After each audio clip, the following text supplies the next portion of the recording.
Today's show brought to you live from Lounge Media Group Studios. It's Pedro and the Freight Hound with the Logistics Lounge.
The views and opinions expressed on this show by its guests are not necessarily those of Lounge Media Group or the show host. So if you sue someone, make sure it's the party responsible for hurting your feelings. Also, grow up, be an adult, and understand not everyone thinks like you. And that's okay.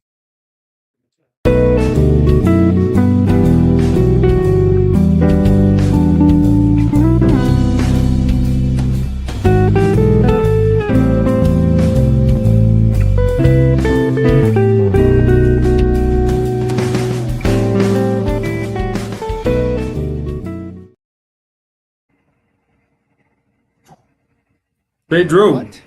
What's going? What's up, broski? How you doing, man? What's up, dude? Just glad to still Man, be here in the lounge. Our guest today I know. I think this is the first time a guest has made their own flyer and then, leaves me off of it. Wonderful. As soon as I saw that this morning, I was like, "Oh my god!" I was like, "Hunter," I was like, "Dude," I was like, "This is the." I think we said to myself, like, "This is the one fucking day Hunter's going to be up at 7:30 a.m." There was. Looking at fucking social media. Where's Looking it at got an social off media. day? Oh man, dude, that shit was fucking Jeff, man. That dude, he's so, hey, listen, he's old, Hunter. Okay, we already all know that he's senile. Okay, he didn't take his ginkgo balboa today, so just we gotta lay off on him. All right. How you doing, bro? How's your week been going so far? It's been busy, man. March has been very, very bountiful. So just rocking and rolling on that front. Oh, that's nice, Bill. Jeff's never looked better. It's because he's not on the screen. But it's been good, man. It's been a good week, so nothing crazy to report. But how about yourself? Same, man. I mean, been a good week. Nothing outrageous, dude. Just doing the whole prospecting thing as always. Trying to find some new business. Keep the business I got. You know how that goes.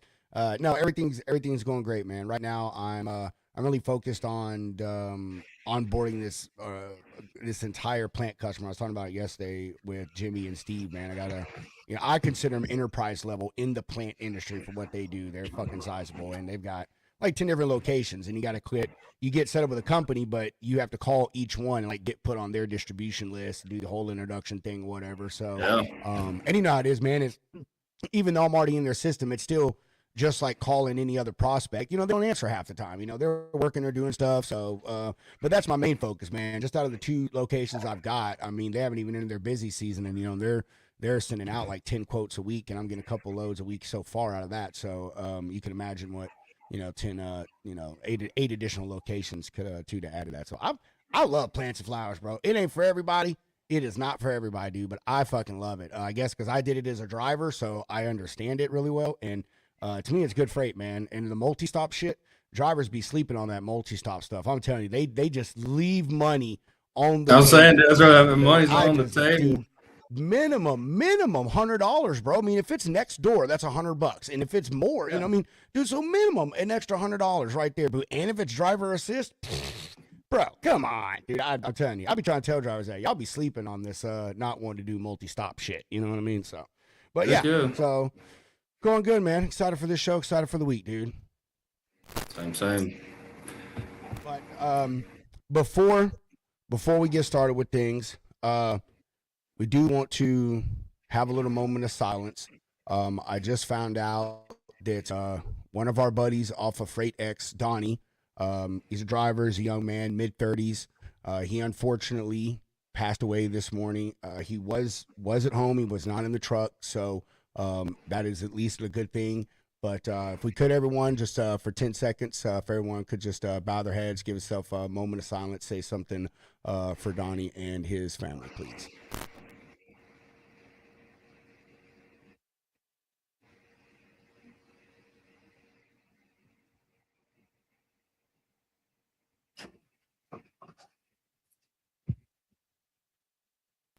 All right. We sad thing to hear about anyone passing, especially this guy. Like I said, he's his mid-30s. But Donnie, everyone loved you. Everyone thought good things about you, and everyone will do all they can to carry on your legacy. And I know, but Freight X is already on top of it, man, trying to do what they can for your family. So, all right. Yeah, man. That one hit, dude. That one hit hard, dude. Yeah. John, what's up, broski? What is happening? Lounge time for you on Friday. Don't get ahead of yourself. Don't get too excited yet. We need you to simmer down. Bump the brakes. Thank you very much, Chad. We appreciate you. All right, Hunter, you have anything before we grab some news and roll into our guest? No, brother. What we got in the news? Lounge Media News, brought to you by AR Doc Pro and sourced from truckingnewshub.com. All right. Here's another one that hits close to home. Our good friend Chris Thomas, aka Indy Trucker, was interviewed by USA Today. I forgot to ask him how long ago it was, but he sent me this morning. Most of y'all probably already seen it. It's been circulating around, but just going to read a little bit from it. It's really nothing crazy informative. Just think it's really great that a couple people that we know was interviewed by USA Today about a really pressing topic. So driving across the top of Vermont with a load of ingredients for cattle feed, trucker Chris Thomas was still hours away from finishing his workday and already trying to figure out where to sleep. After spending half his life on the road, Chris finds himself spending more time figuring out where to park his semi-trailer at the end of every workday. The irony isn't lost on Chris and other trucking industry experts, however, that even though Americans demand their almost instant Amazon and other online deliveries, they don't want big rigs park anywhere near their homes. So it takes away from a lack of the parking. Chris says that he thinks the problem worsened in 2016 when federal officials began shifting truckers from paper-based logbooks to ELDs. Under the old system, Chris said, drivers looking for a parking spot might stay on the road a little longer than the strict 14-hour workday. But with the new computerized systems, they lack that flexibility. He said this forces drivers to quit sooner rather than later. So if you're not stopped by your 14-hour clock, he said, you can face fines of $1,000 for a single incident, or up to $15,000, or I'm sorry, for an inadvertent drive time violation, meaning you did it they feel you did it by accident, or $15,000 for intentional and repeated violations. There's also the study that was done by our friends over at Truck Parking Club in 2025 that estimated that the 3.5 million truckers lose an average of $6,800 in earnings while looking for parking throughout the year. Adding to that, a well-known study done by the ATRI in 2005, it found that truckers spend almost an hour a day driving looking for parking. And as far as we all know, that is unchanged. Ooh, sorry, I had to grab something to drink. Trump administration, however, has begun handing out nearly $500 million in grants to help the nation's truckers safely park, including reducing the number of semis dangerously parked on interstate ramps or jammed into existing rest stops. About half of that $500 million has been appropriated by Congress during the Biden administration. Another $200 million was approved by federal lawmakers this year, 2026, or I don't know, maybe it was 2025, so it's pretty close. So maybe this was last year when he got interviewed. But new federal parking funding is being fast-tracked in states such as Florida, Ohio, and Tennessee.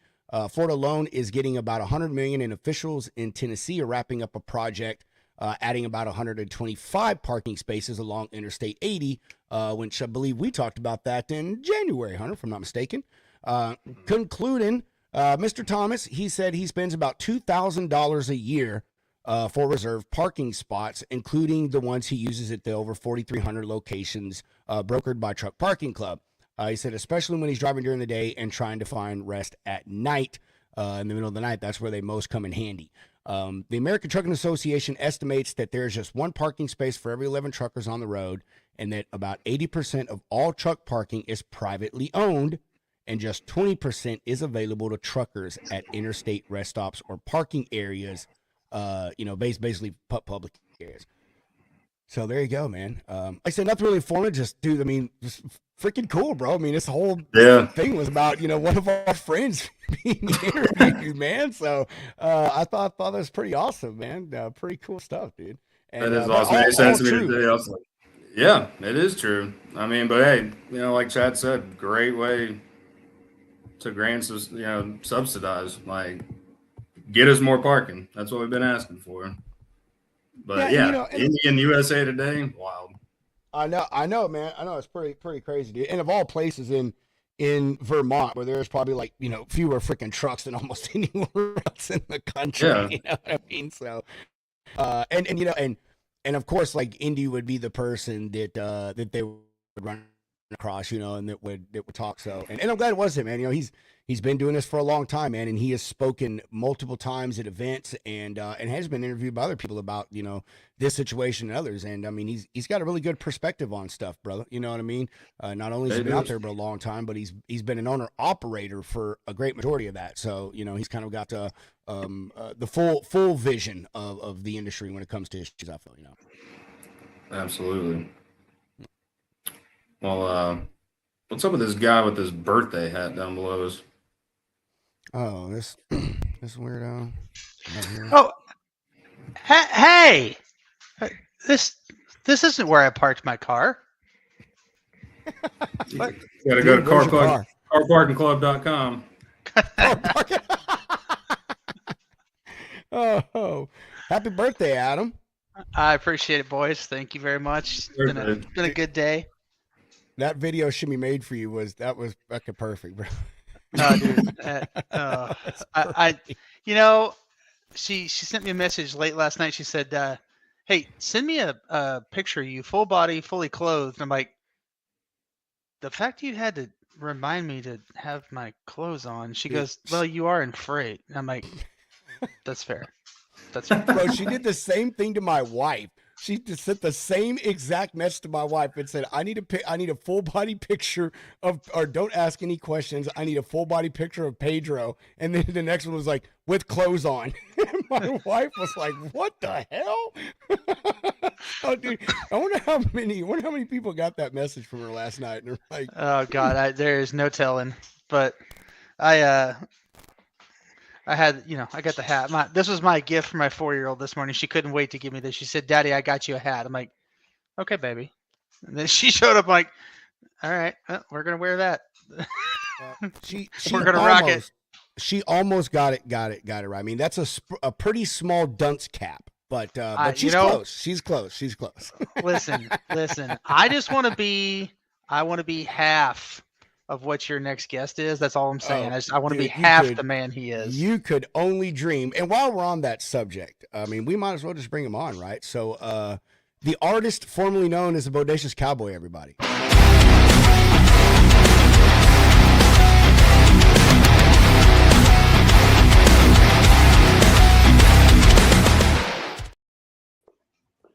Oh, my man. Nice. Where's your hat to match? Oh, I've got a few hats here. I don't think you want to see them, though. All right. Wait, well, just hold on, Jeff. So I promised you a really great video. Now it's time for your co-hosting duties. So we need to run your co-host video. The great Jeff Dickinson, everybody.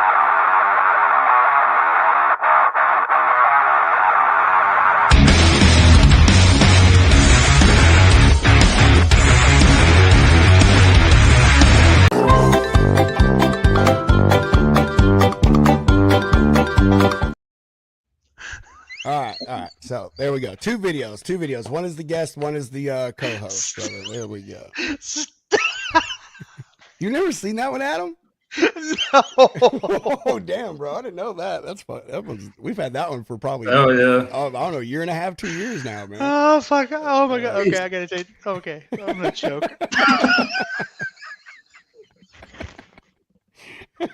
I'm glad he's getting a kick out of it, man. Guys, so glad I'm a good sport.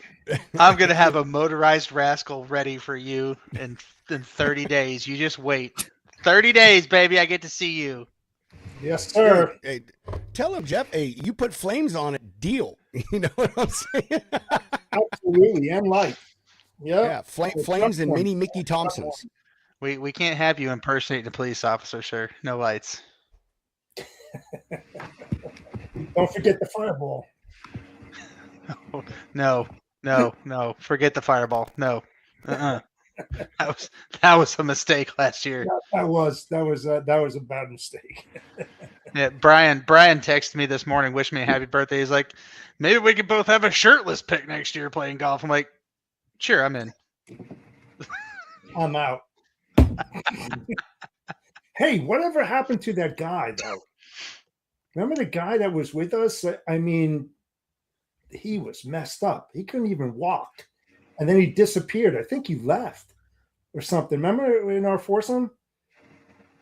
The guy No. completely trashed. Completely, he couldn't even walk. Was his name Hunter? Yeah, that's the dude. Oh, Yeah. Yeah. no, I actually don't remember that. God, I thought I was sober. Wow. Okay. Negative. No, well, boys, I appreciate you Dude, bringing that's me how up. messed I up you just I were. wanted to give my man Jeff some love on his special day. I I appreciate gotta it. go. I gotta go pick up the kiddo. So I'll see y'all later. Talk to you Have a soon, good one, man. Adam. Be good, Y'all be man. brother. careful. Happy Yep. birthday. God, Pedro. I didn't do shit. He did that. I didn't do anything. I didn't do anything, bro. Oh man. All right. So Jeff, welcome back, man. I mean, we people see you all the time, but I mean, like, welcome back as a guest. We don't have you on as a guest very much, so it's good to have you here. How before we get into things, how is your week going? My week is going ducky. It's just another week in logistics. That's all I'll say. You deal with each day the way you deal with it. You never know when you're going to get blindsided. It's going to happen. You just don't know when. That's true, bro. That is. That's right. I got blindsided today. Blindsided today by flipping LTL, man. I talk about. I hate that shit, man. I do. I can't say. I was only doing this because it's a friend, but have all this stuff set up. My buddy already prepaid, and the place is picking up from at this convention. You have to be there by 3:00 to get in their line for them to start loading all the stuff up coming out of the convention.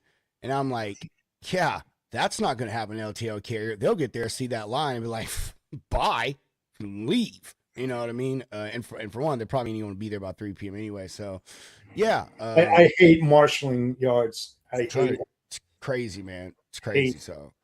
Yep. Yeah, but yeah, got thrown for a curveball on that one, and so trying to figure it out. I mean, I've got it figured out. I know what I need to do. I just need to get a box truck in there. You know what I mean? Because it has to have a lift gate. So, but hey, man, always shifting and moving, right? Always curveballs in this game.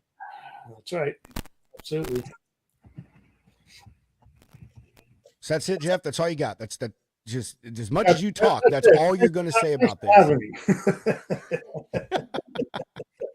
He's like, I'm saving it, Pedro. I'm saving it. I've got a lot. He's like, I'm saving it. I'm just waiting. I've got my notes here. I'm being a good co-host today. Man, you're an amazing co-host, Jeff. You're the best co-host there is. Thank you. Couldn't ask for a better one, man. I mean, we could, but we don't pay very well, so you're what we're stuck with. No, you don't. No, this score is about it. Yeah, right. He's like, should I pay them half the time? Jeff, man. I love having you on the show, man. You're always good. I love being here, man. Thanks for having me. I know having you do, man. So, I mean, hey, we'll just dig into it, brother. Would love for you, even though you're on the show a lot, we got new viewers all the time. So not everyone knows who you are. So if you would give everyone a quick rundown, who is Jeff Dickinson? How'd you get to be where you are with RGTX Solutions, and then we'll roll into to what you're going on dealing with now, Jeff. Yeah. Thanks again for having me. I started before deregulation, and I wasn't planning to be in this industry. I actually had a roofing company, and I was working on an old Victorian home, and I took a slip and I almost fell off it. I decided, you know what? I'm going to sell it. I didn't know what I was going to do. So my girlfriend at the time, who's my wife now, saw this warehouse job. I was like 19, 20 years old at that time. And it's like, yeah, I got to do something. So I started working for this company called Robert Krupps of North America, a German coffee maker. They did juicers, coffee grind machines, all that kind of stuff, which Mullinex actually bought them out. But I was there for a few years. And actually, my first boss that I had in the warehouse business, he was my best man in my wedding. And we're still friends today, 46 years later. But he kind of took me under his wing and showed me the ropes and, pretty much got me to where I am today because I wanted to be a sponge. I didn't know much about the warehousing and everything, but I enjoyed the physical activity. You know, when you go into warehouse and you're loading trucks, you're packing, stacking, picking, driving a forklift, doing all that kind of bullshit work. You know, I say bullshit work because it was at that time. I wasn't a happy person, but I did it and I was in the best shape of my life. I really, really miss it. You know, 13, 14,000, 15,000 steps a day easily, you know. And then I just carried the torch from there, and I wanted to learn and absorb. And I started working for a company called Onkyo Electronics. You probably heard of them. They were a fantastic hi-fi company out of Japan. And when I got hired there, a funny story, the boss, who's another good friend of mine from the 80s, still is, he asked me those questions. Where do you see yourself in 5 years? You know, everybody gets those kind of questions. And so being the wise guy that I am at that time, I said, oh, I'm going to take your job. He looked at me as like, what? And lo and behold, in 2 years, less than 2 years, I took his job and I was managing the place. And then I got into integration and FedEx and UPS and TMS and WMS at that time. The first innovation of that, it was the first, one of the first ones where I integrated the FedEx and the UPS systems with our AS400, and I started getting into that technology field. And then as the industry started evolving, so did the tech.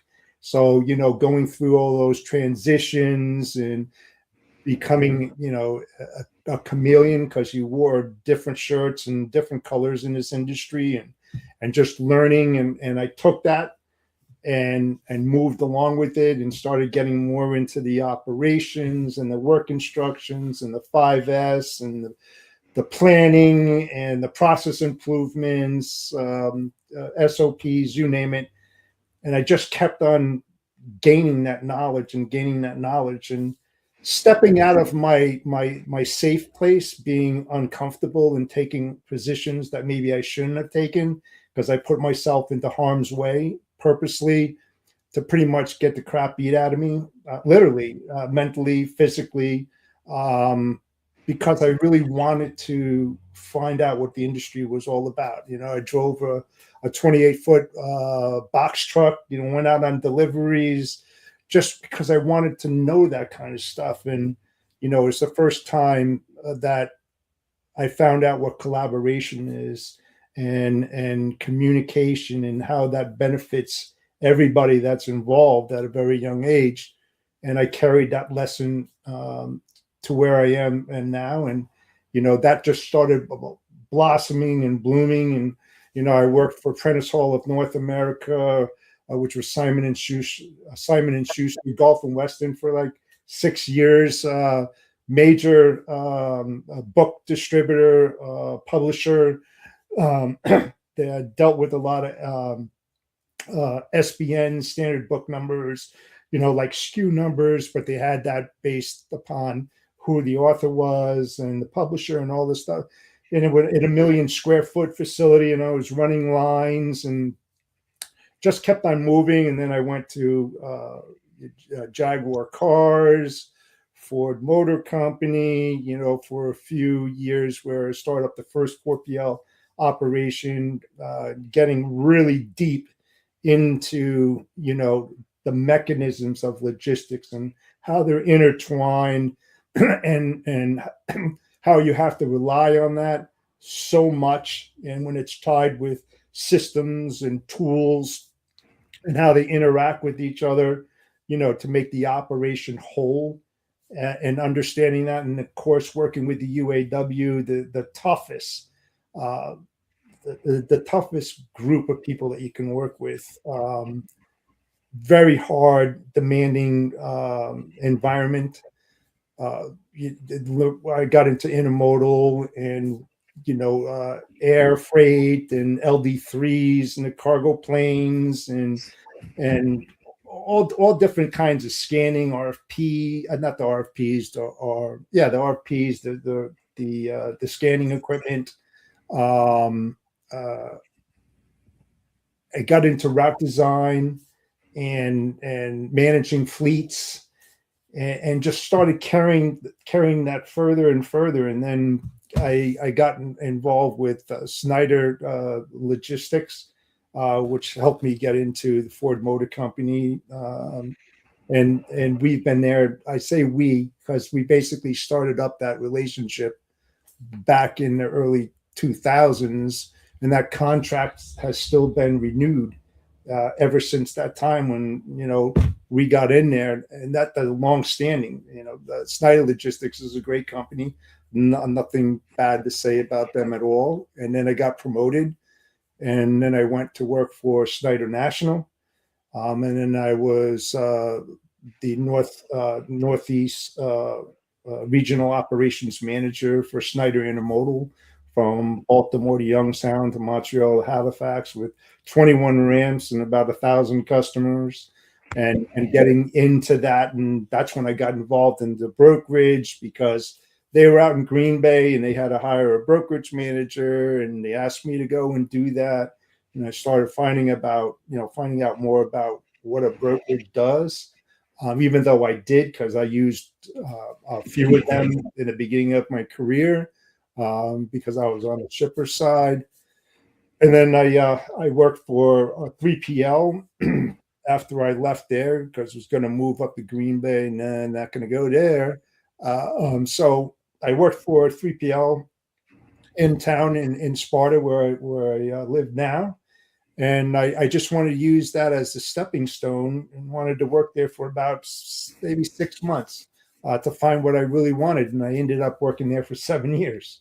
And, as a senior account manager, managing some of the largest accounts that was out there, like Konica Minolta Medical Imaging, Paul, Hitachi Ltd, doing a lot of international and ocean freight, and digging into their data, and help build a proprietary TMS system. So again, I went back into the technology part of it, from practical experience, being in the trenches where the IT director didn't have that. So we built it together because there were gaps and loopholes. And that's what I'm good at, finding those gaps and loopholes on the shipper side, and where they're lacking, to fill that hole.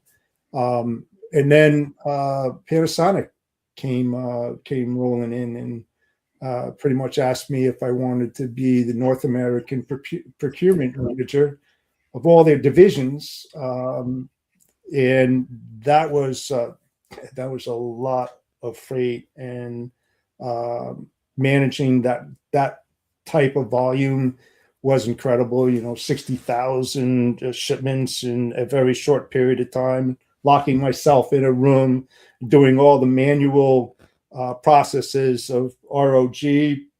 Not sure if you ever heard of that, but when you dig into the data, it's the receipt of the actual goods of when they were shipping, and when the receiver actually received the goods, and the hell with the published transit times. You look at all this data, and then you throw out the abnormalities, and then you come down with your own published times, published transit times, where you can go out to their vendors and customers and plan your week out by telling them the release times for the orders, in which every single mode, you can think of every single mode except flatbed, I moved it basically on a specific day at a specific time, and watch that, to meet the end of the month sales quotas. It was a huge job, and all of that. And then, oh boy, it just rolled on. And then I was the director of intermodal for GenPro, GenPro, which was a big food logistics company, broker. And basically, I stayed there a very short time, and told my boss, man, I'm starting up my own business. And that was in 2019. And that brings me to where I am here today, with my business. And didn't know how that was going to go, because I'm really not a broker. you probably heard me say this plenty of times, guys, about that. But being on that shipper side and having that shipper mentality, I'm not a fan of brokers. I'm not, and I'm not afraid to say that. And the reason is, people who are watching this, when you're on the receiving side as a shipper and you get called by all these brokers out there and they don't know their ass from their elbow, and it's the same pitch and the same delivery, and they don't know who you are or what your company is, that's really pisses me off. And that's why I do the things that I do, because I have the ultimate respect for the enterprise shippers out there and the logistics managers that are out there, the CEOs, the CFOs. It's a demanding, different type of part of the industry compared to what brokers do. And that's why I do things differently. And I don't have that pitch. And I do things in a unique way. I love doing the homework and the research, and very particular of who I'm going to go out to. And it's worked, guys. It has. We've had that discussion before that, oh, don't go enterprises, man. They're gone here today and gone tomorrow, while the spot market is that's where your bread and butter is. And I think that's wrong, because all the large customers that I've had have been with me for over 6 years now. Yeah, 6 years now. So, it's the value add that you bring to it. There's more to freight than just moving it, and that's the differentiator for myself. And especially when you get into fraud as well. I know there's a lot of different things out there that shippers don't do. But when you look at brokers, carriers, and shippers, if you touch freight, you have skin in the game. You have the responsibility to protect your brand, image, and reputation, and you should be held accountable. And there's a lot of people out there that don't have the structure or the work instructions or the process improvement plans, or a training guide of how to prevent, fraud from happening. To a certain degree, fraud will always be here, but there is a way to minimize that. I mean, you have to understand the other side of the fence in order to do that. And so far in 46 years, and I'm one of very, very few, I haven't faced fraud, and I worked a long time in a manual environment. And yes, everybody's going to say, well, you didn't have the technology back there. It's a lot different than what it is. But when you go through that evolution, and you go with the technology, and you understand how the technology goes, and you find out the gaps and the loopholes, one thing comes that's a commonality in all that, guys, is that tech can't do it alone. Vetting tools can't do it alone. You need that human element. You need that experience. You need that trench work, that practical experience that's going to tell you otherwise, that there's more to the decision making than just seeing data on a tool and not seeing the rest of it. I see the rest of it. And that's why, I say the things that I do, because I experience that, and the people and the customers that I've managed and helped, have seen it too. And it's about delivering that extra value. It's not all about making money. It's about saving money. You're like, what, are you out of your mind? You're a broker. You're supposed to make money. Yeah, but if you do things a little differently, you have consistent money that comes in all the time. You have a budget, you have a forecast. And when you're dealing with other things like the spot market, they're coming, they're going, they're moving, this and everything, and you're pulling your hair out. I believe in working smarter, not harder, to achieve more in less time. So that's basically where I am right now. I wear a lot of hats too. I have my own business, which is RGTX Logistics Solutions. I'm the chairman of the Freight Fraud Task Force, a co-founder, that is. I'm also the founder of the Freight Fraud Summit, which is coming up in May 21st of this year. I'm also the deputy Grand Knight of the Knights of Columbus. I'll be the Grand Knight coming in June, so that's 4 hats. And then I've been asked to join a board I can't elaborate on it too much right now, but I love being busy. I love what I do, and when I give, I don't expect anything in return. That's not the way that I was brought up. I believe in being a decent human being and help people where they lacks, and if they take, my suggestions or the options that I lay out, that's great. If they don't, that's great. I'm not going to be harmed by your decision. If I can help one person at everything that I do, then I've done my job. Long story.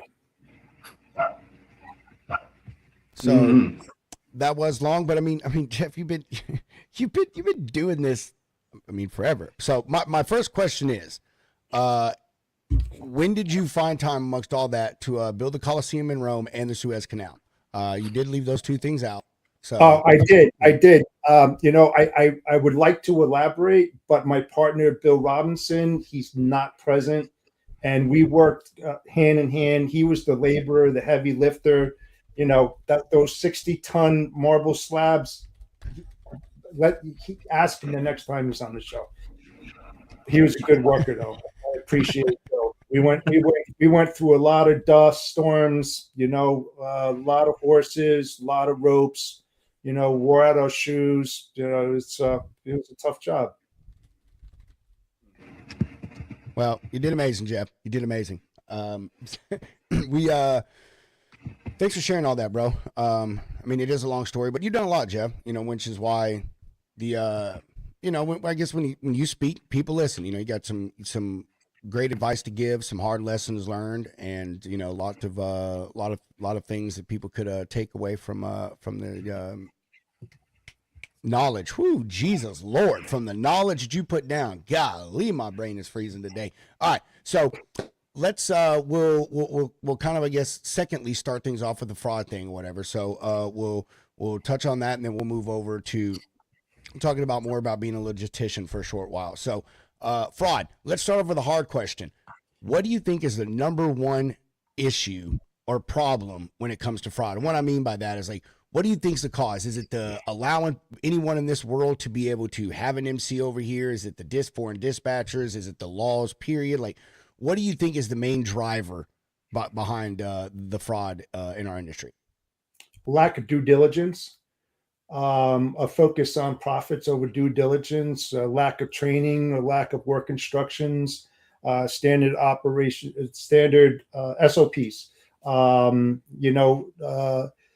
And I keep on saying this: desperate people do desperate things in desperate times. And let's face it, guys, over the last 3 years were desperate times, and people need to put food on their table, keep a roof over their head, pay their bills and stuff like that. And they cut corners.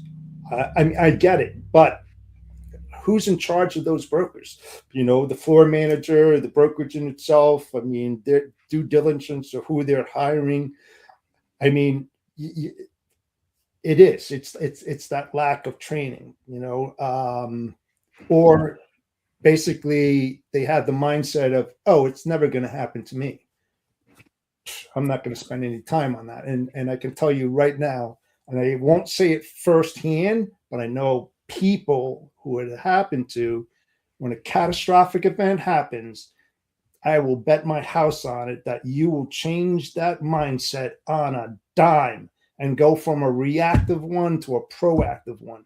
And that's where people need to be right now in this day and time, to have that proactive mindset to how am I going to solve these problems? You're not going to eliminate it. The criminals out there are 2 steps ahead of us, always.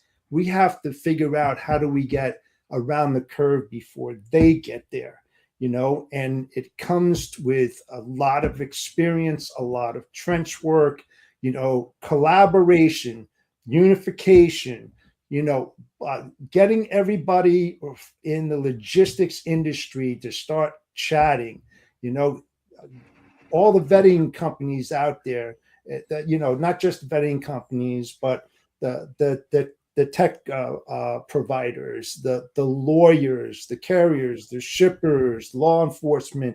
We need to unify that. Dale Prax says that a lot of times. We've had a lot of talks about this many years ago. If we're so fragmented, we are a fragmented industry. Everybody's got big egos and they want to protect their intellectual property per se. It's like, I'm not going to share that. Guys, you have to share that. If you love the industry and you have the passion that I have and you understand it, it's your responsibility. You are an accountable person. You should be helping your clients, your shippers, your fellow logistician. If you see something like this, or if you don't understand it, it's a visual thing too. Fraud is a visual thing. It's not a tool thing. It's a visual thing, because there's a lot of different things that you can do in the industry with your clients to help them pick out those flaws. It's a flaw. A fraud is a flaw. It's a flaw of not recognizing something that stands out because you don't know where to look. I don't have the time to do that. My dock supervisors, when and we'll go back years and years, all the way up until I stopped doing it. My dock supervisors were engaged with the drivers, with the carriers when they came and they banged the door. It's not what they're doing now, putting up a cage, shutting the doors, not having them access, treating them like shit. It's just, this is your job. This is what you're expected to do. You're not going to get any whatever from me. I don't get all these accolades either. No, it's about relationships. It's about communication. You talk about ELPs, right? And non-domicile drivers and everything like that. Hey, dock supervisors, if you happen to talk to the driver who freaking pulls up and he doesn't understand what you're saying, you got a problem. If you check the cab car, the VIN, the insurance company, you look at the MC, the DOT on the side, it doesn't take freaking hours to do it. It's less than 5 minutes to take that visual.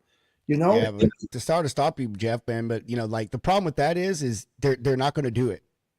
That's the thing. Like I want to stress that because I wanted to stop you because I didn't want you to continue to roll past exactly what you're saying, because I feel this is an extremely important topic, or part of the topic when it comes to preventing the fraud stuff. Is the shippers and even the receivers, honestly, need to become a part of this. I mean, for one, they're not going to, let's fucking be honest here.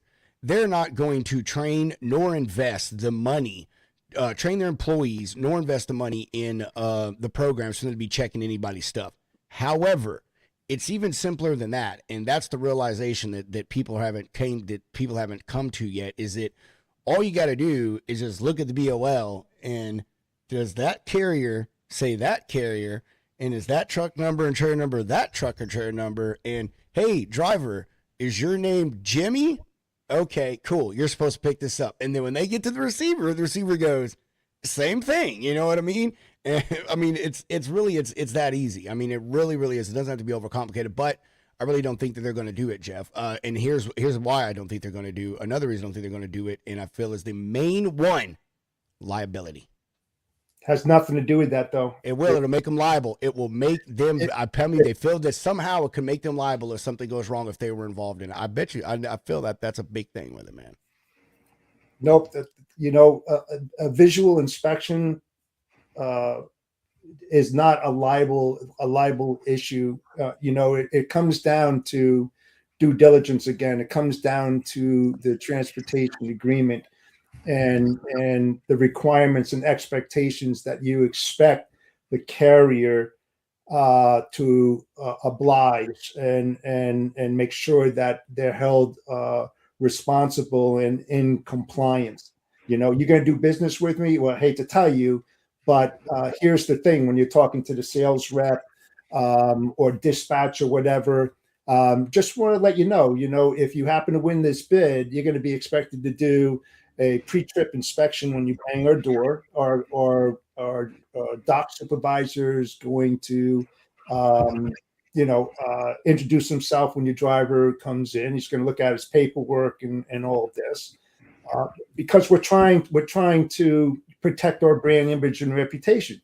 I mean, if you think about it, saving $400, right? I'm going to save $400 on this load, right? But they don't realize that there's two decisions that you can make every day. You're going to make a correct one, you're going to make a wrong one. And this could be a wrong one, and that $400 could turn into a $40 million civil case liability because by your due diligence, you didn't check paperwork.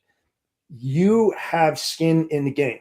You have to protect your brand image and reputation, not just the company, but your own, because that you're going to carry that issue with you wherever you go. Somebody does a background check on you, which I strongly recommend shippers do that. Just don't hire the cheapest, guy that's out there to get the cheapest freight, but due diligence, check on that broker.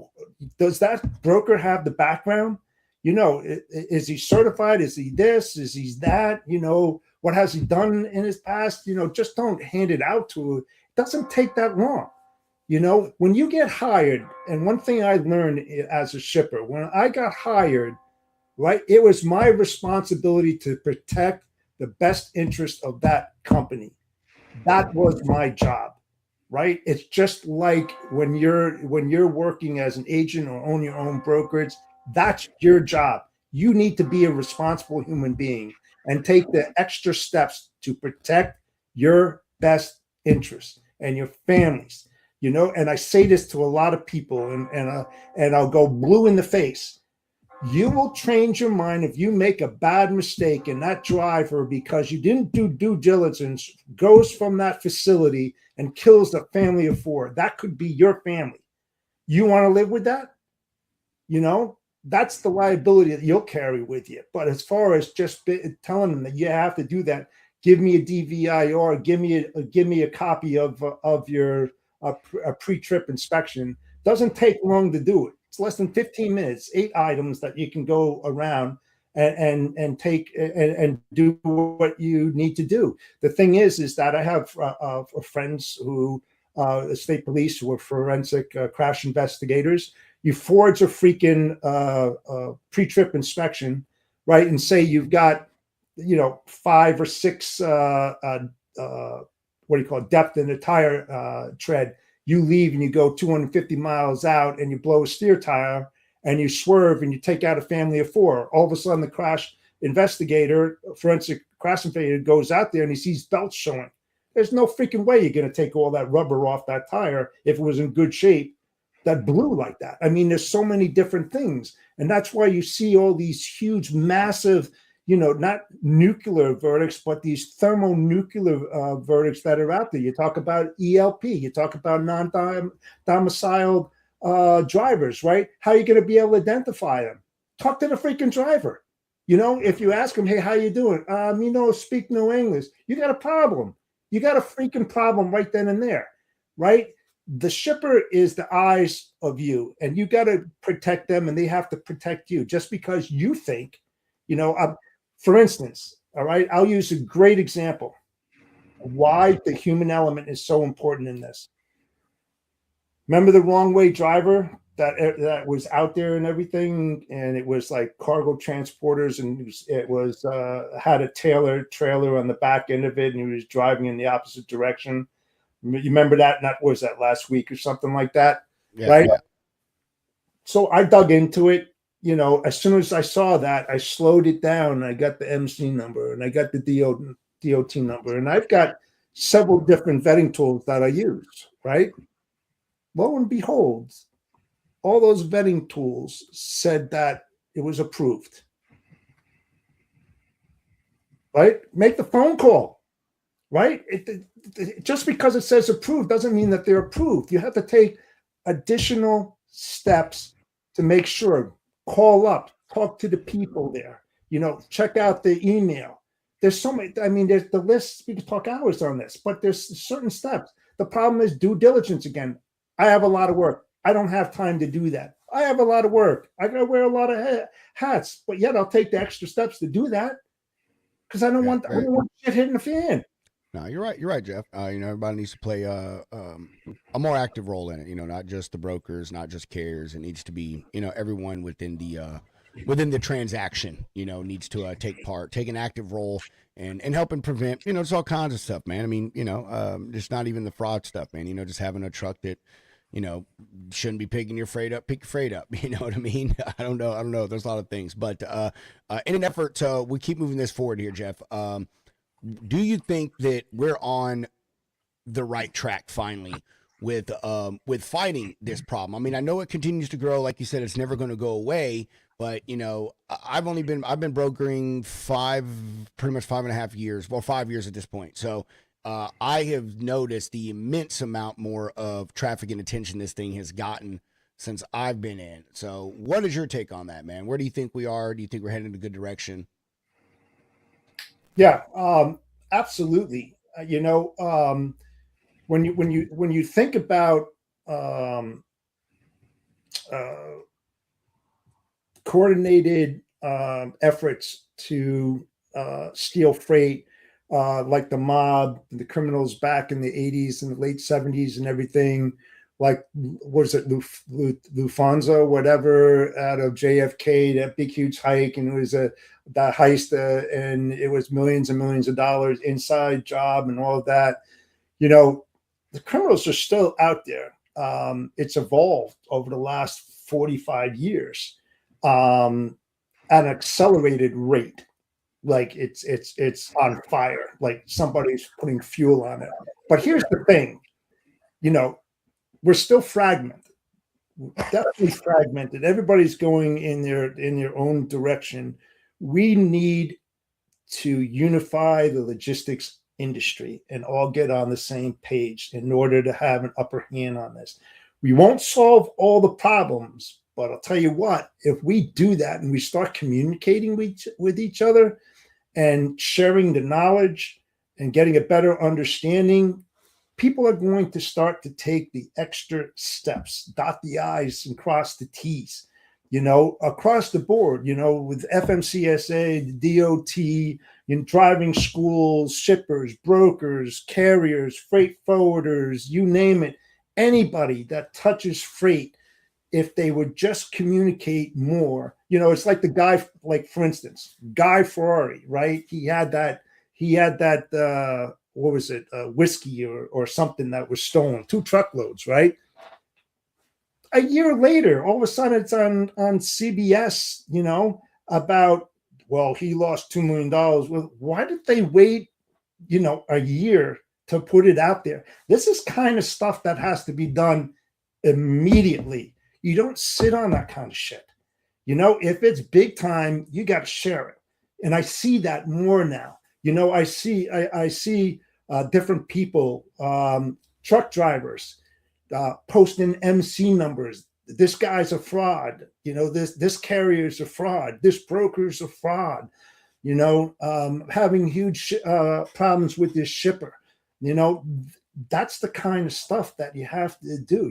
We used to have a thing called preferred carriers and preferred shippers. How did they become preferred shippers and preferred carriers? Because they did good. They were on the honor systems, and what they said they were going to do, they did it, and they worked with you. Now you have to have that kind of status for everything that you do, and get back to that: a preferred shipper, preferred carrier, preferred broker, preferred freight forwarder. It's almost like having a certification without having about preferred rate now. Well, that's it. Preferred rate. Problem, and that's the problem. I mean, and it really started blooming and blossoming from COVID.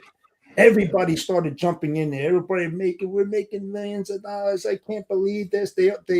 They saw no end to it. That's the problem. There was an end, and when that end happened, it hit them hard.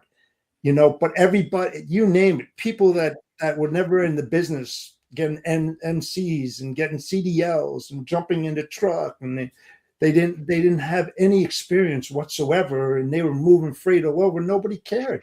Everybody wanted a piece of the pie, and look where we are now. That's why I say, and Fucking disaster. this is a perfect segue into our final topic. And I'll say, I've been saying for years, we did this shit to ourselves, man. We did this to ourselves. Brokers, carriers. I mean, y'all want to know whose fault it is that we've been suffering the past whatever years? Ours. You want to know why? Because we got greedy. That's what it is. Carriers, and y'all can hate me and tell me I'm a liar. You won't, but I'm going to say this for the millionth time too. Brokers don't control rates. Shippers do. Shippers do. It doesn't matter what you want or what I want. It's what they're willing to pay. And here was the thing. When we all had them bent over the block and just giving it to them, they were taking it. And the second shit turned around and they put us over the bench or whatever, we're not so happy being on the receiving end of it. We did it to ourselves, man. But I'll lead this into this topic. Where do you think we're going right now, Jeff? I mean, we don't like to make a lot of predictions on this show because, opinions are like buttholes. Everybody has them and they all stink, right? But let's be real, right?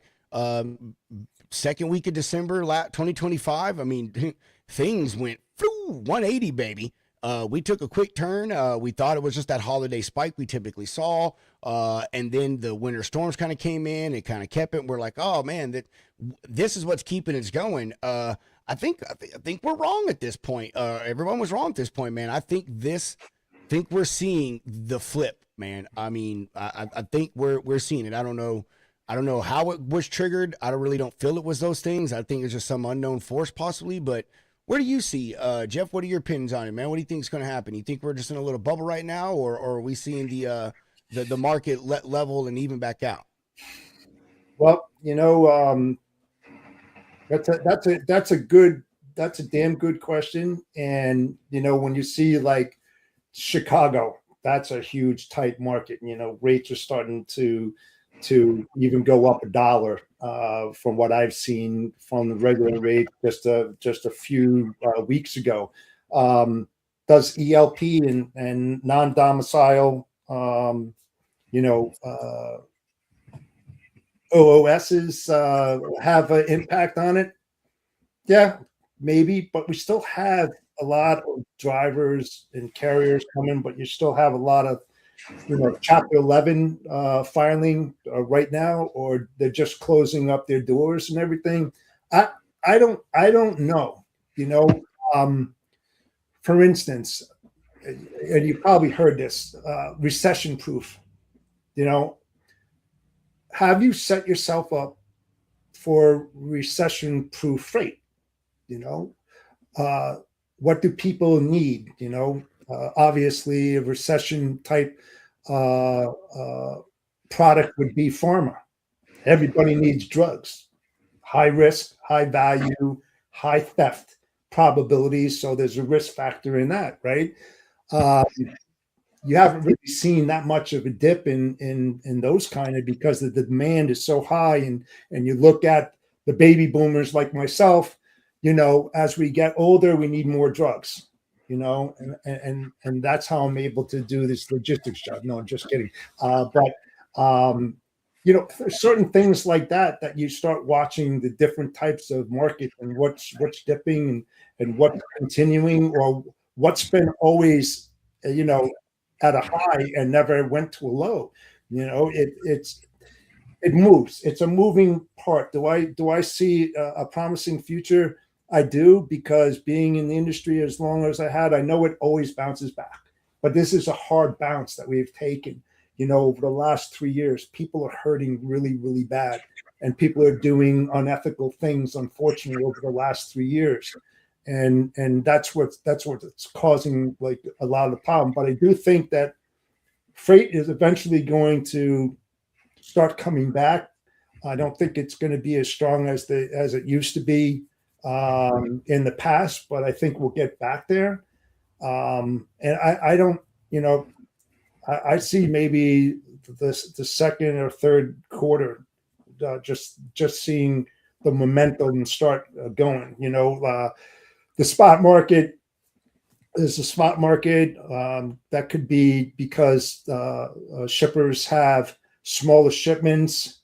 more demand, more volume, so they flood the spot market, and next thing you know, the rates in the spot market, as you well know, you've seen it. You've seen the data out there where they've been spiking. I was like the first thing, and everybody that was mentioned, and everybody said, "Oh, the market's going to change." I'm not really sure. You see, I'm not a player in the spot market either, because I called that spot market the petri dish of fraud. I mean, it's like, create your own.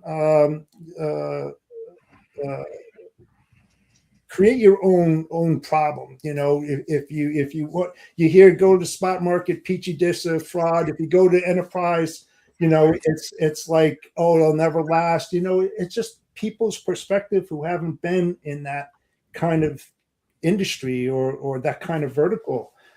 So it's a moving thing. I mean, I'm not a predictor. I used to be, because you saw the cycles, and it was pretty easy to depict that, but right now it's anybody's game. I mean, it looks promising right now. Indicators say that it's going to rebound. I still say we still have a ways to go. I'm getting more lanes. My business is up 36.44% over last year's numbers.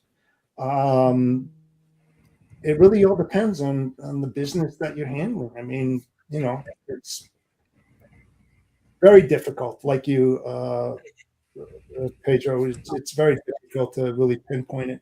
I hope it does turn. A lot of people been in the hurt locker for a long time. Yeah, I don't ever do the prediction thing, man. I've always said that. I've just never. I don't know. This isn't the stock market, man. I mean, it really isn't. I mean, like there's a shit ton of data fed through our industry, yeah, but I mean, dude, that means nothing. It really does. I mean, and applause to all the people in this industry that make millions and millions of dollars off of data that essentially it's a 50-50, it's a crapshoot whether that shit means anything at the end of the day. And I say that to say because, I mean, we talked about this recently, dude. I've seen lanes shift within a 12-hour period, hundreds of dollars on rates. We've seen capacity go. I pull a lot of freight out of Texas, the Northeast, like PA. I do a lot of stuff out of there. Georgia, I'm getting a lot of stuff out of there. Used to have zero problems, man, finding trucks, and now it's a struggle. It is a struggle, and it's crazy. Some days I have more people barking at my freight than I know to shake a stick at, and other days, same exact lanes, it's like crickets, man. You know what I mean? So, but yeah, I don't like to make the predictions, but I think we're on an upward swing here. You know what I mean? The holiday rush usually only lasts to about, mid-July or mid-January, maybe the end of January, because you kind of get those returns and stuff on the retail side, some of that stuff going on. But, here we are closing in on the end of Q1. And, I mean, things are still looking, you could say positive. Positive. I don't care what you say. It's positive. Is capacity tight? Yeah, it is. Has it been a struggle to cover freight? Yes, it has. And even people with relationships, I've been fucking struggling. I have talked to several people that those relationships have kind of moved on here in the last month or two because rates have gone up consistently in some of those lanes. But yeah, I think we're in a positive swing. I'm starting to see an uptick in stuff. Getting a lot more applies. I know Hunter is, him and I've had conversations about him getting some new customers and things and stuff. So yeah, I think we're in a really good place. Hold on. What is Shiphead here saying? We have ebbs and flows. This has been the longest down market, dude. It has. It's usually what do we use, like an 18-month cycle, something like that, about what we do. 24 months is a long down cycle. I mean, what are we at now? This is what, 3 years, pretty much, something like 3 years. that. Yeah. We're plus 30, 36. Bro, this is like this like that war that's gone on so long you forgot when and why it started. You know what I mean? Here's the promising thing, though, right? And I feel for the brokers and carriers that have gone out of business, because they were so pressed and everything. You get through this fucking cycle, you're coming out the other side in very good shape. Very good shape. If you can sustain the pounding. And that's what we're taking. We're taking a tremendous pounding. And, you're talking about rates and everything. My stuff is all contracted stuff. Okay. So I'm a broker. I'm doing contract stuff, and I use one lane. I've had this one lane I've been moving over the last 3 years. I haven't increased my rate from like Minnesota to New Jersey, $4,500. I haven't changed that at all in over 3 years. But there's more to it than just moving freight. That there's a lot of extra value added things that I do, but I was able to lock that in, and the driver and the carrier's always been the same. You know, I take care of my carriers. They get on board with me. You know, I give them more business, more business, more business. You know, we talk about families. We talk about that. You know, relationships carry you far. You know, and that's why I get to sleep at night. You know, I hear all this other kind of stuff, and I did that. You know, when I had to stay up late at 3 o'clock in the morning and talk to China, you know, and have those meetings and stuff like that, and people like working around the clock. I just feel that, you know, being in that as long as I have, you have to work smarter, not harder, to achieve more in less time. You know, and I've learned that. I learned that in the beginning of my career when I wasn't present for my daughter, you know, and I can't take that back. And I'm telling everybody out there, family is important. But man, when you miss that stuff and you miss events and all this, I mean, Adam Spencer, you know, he's got a beautiful daughter. He spends a ton of time with that. I wish I was him at his age and did what he is doing.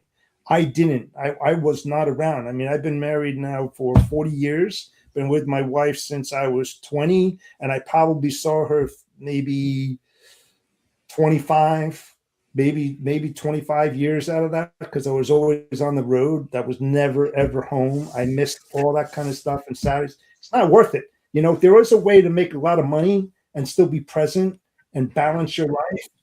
You know, I can't tell you how to do that. That's something that you have to find out. But it's not worth it. I'll tell you that it's not worth it. Logistics industry is a highly demanding field. I've seen people die, heart attacks, burnout. You know, I'm still here 46 years later. I don't there's not a lot of people who are going to go through 40 something years, you know, and go through that cycle of before deregulation up to this point and still have a head of hair and damn good mustache on their face. You know, at my age, if you don't know how to control your emotional well-being, you know, the industry will eat you up and spit you out if you take it to heart. And I took it to heart and almost killed me. You know, when I had blood pressure 210 over 140, and I had to do something, and I did it, and I changed it, and I had a better picture of what I wanted to do, and everything started accelerating from them. You know, it's not worth it. I don't care who you are. If you think that you're going to beat it, it will beat you. You just don't know when it's going to happen, but it's going to beat you. Take care of yourself. Seriously. That's Take right. care of yourself. Take care. It's wise words, man. It is. I'm big. We're all big on the health stuff, man. This industry right now. That's another good thing. We're going to end on that. About take care of yourself. That's a great thing that's going on in our industry right now, man. Is there a lot of people on the health kick, dude. Myself, Hunter's on it. I mean, just endless people, endless folks. So you got to take care of yourself. Work-life balance is important. But you know, I agree with Mr. Shiphead over here. It does seem like a pipe dream nowadays, but you know, it's still possible. I'm with you, Jeff. I missed all of my kids' childhood, even when I was technically home. I mean, dude, I worked fucking 18 hours a day. So you know, I did what the other 6 when anyone does, and that's sleep, you know. And I gotta say this, Pedro. I have to say this because I know you were a truck driver. Logisticians out there, shippers, brokers, hero to a carrier. Thank them for what they do. Buy them a coffee. You know, if you're a broker or something, go to a truck stop, put a tent up, and give them gift cards around the holidays. You know, that's what I've done. You know, they appreciate it so much, and Pedro could tell you too. It's the most demanding field, yet lacks appreciation like there's no tomorrow. They granted. And if you can change that mindset as a service provider and take care of the carriers, they'll become your friend. They will be there for you when you need them, and they expect you in return to be there for them when they need you. Seriously. I agree. Do that. You're right. I'm with you, man. Do something for the drivers out there, just like we did with multi-service fuel card a few weekends ago, man. Went to a truck stop on Valentine's Day and bought like 22 drivers some meals. So it was great. It was great, man. They were cool. Met some really great folks, and they were super appreciative of it, man. Talked to some guys, and yeah, man, it was lovely. So, Jeff, we're going to wind down. Mr. Hound here, he's I don't know. I guess he's a snowbird. I don't know what he is right now. He's back and forth between Tennessee and Alabama between his mansions. So he's got to go back to his mansion in Nashville tonight. As brokers, how we living. And Hunter will tell us what G-Wagon he's driving this time before we get off the show. But Jeff, first we want to you're right. He is a lovebird. That's what it is. He's a lovebird right now. That's right. All right, Jeff. What do you got, man? To want to end it with us, wind it down on some of the stuff we talked about. Any exiting comments, questions, concerns, updates? Give yourself some plugs. Hey, if you're a shipper out there and you want to be dealt with a little bit differently than the other brokers that are out there, give me a shot. I don't pitch. I like to learn what you do, not just a company like yourself. And that's the way that I've done business for a very long time. And secondly, the Freight Fraud Summit is coming up on May 21st. In New Brunswick, New Jersey. We have a early bird special until March 31st. Visit our website at www.freightfraudsummit.com. We have some really good sponsors. I'm waiting to hear back. I know that they're coming, but more on that at a later date, and you'll see that in our website. But we have brokers, carriers, shippers, law enforcement, regulators, and technology providers that are going to be there. The focus point, of course, is on freight fraud, nothing else. From the horse's mouth, as I say. Where do Hunter and I go to get our media passes? Where's our plane tickets? Yeah, in which guest room are we staying in? Yeah, what thanks for having me, man. I appreciate that. That's messed up, man. That's horrible. We'll be expecting those in our email though, Jeff. Seriously, our media badges. There you go, Jeff. Did you say where they can find you? Didn't. Where can they find you, Jeff? Where can they find you? Said people should call you, but you didn't tell them where you can find you. Phone, email, website. You can find me at LinkedIn. Send me a connection, ask me questions. So I'll try to answer them to my best of my ability. You can go to my website, www.rgtxlogisticsolutions.com. Nice. Mr. Hound. Jeff, you make it look easy, brother. Wearing all them hats. I don't know how you do it, but it's not easy. Well, I never said it was. I said you make it look easy, but pleasure as always having you on the show, man. Pedro, we should look into that summit though, even though we have to go to New Jersey. But yeah, that's cool. Yeah. We go hang, but we can hang with J Mart too, though, bro. See, we can get J Mart to come. Yeah, man. And then we'll crash. We'll be like the wedding crashers, but for the fraud stuff. You know what I mean? Yeah. What's his name? Martin. Justin. J Mart. Justin. Yeah. Yeah. You should reach out to him. He lives there in Jersey. Yeah. Absolutely. Especially talking about fraud and stuff, man. Justin's he's got to have. Yep, he's a good guy to have. He's definitely knowledgeable. That's for sure. Yeah. I like people smarter than me, so. J Mart's smarter than everybody. He's a smart damn guy, dude. He is. We love Justin, man. Amazing fella. All right, we'll do a sponsor break, then we'll talk about what we got coming up the rest of the week. You looking for some funding, some factoring, and a whole bunch of other partnerships to go along with it?